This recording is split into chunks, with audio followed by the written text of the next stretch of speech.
পুলিশের গাড়ি চাপায় রাইড শেয়ার চালক নিহতের ঘটনায় বিক্ষোভে উত্তাল ইন্দোনেশিয়া।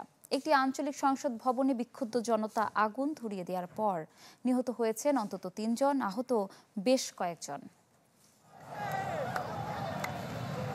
বিক্ষুব্ধ জনতার দেয়া আগুনে পুড়ছে আঞ্চলিক সংসদ ভবন, জ্বলছে আশপাশে থাকা কিছু গাড়িও। সুলাওয়েসি প্রদেশের রাজধানী মাকাসারের চিত্র এটি। সোমবার থেকে সরকার বিরোধী আন্দোলন এখন রূপ নিয়েছে সহিংসতায়, যাতে এরই মধ্যে প্রাণ গেছে ৪ জনের। জীবনযাত্রার ব্যয় ও সংসদ সদস্যদের বেতন ভাতা বৃদ্ধির প্রতিবাদে বিক্ষোভে উত্তাল ছিল ইন্দোনেশিয়া।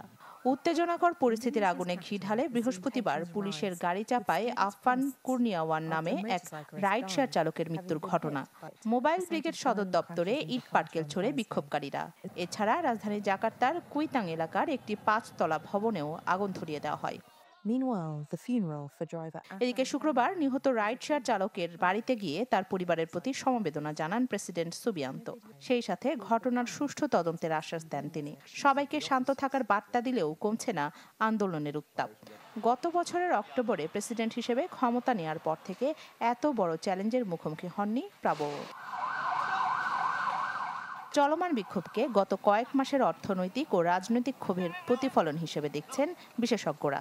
ক্ষমতায় আসার পর ৫৮০ জন সংসদ সদস্যকে বেতনের পাশাপাশি প্রতি মাসে ৫০ মিলিয়ন রুপি হাউজিং ভাতা চালু করেন প্রাবোয়ো, যা দেশটির দরিদ্র অঞ্চলের প্রতি মাসের ন্যূনতম মজুরির প্রায় ২০ গুণ।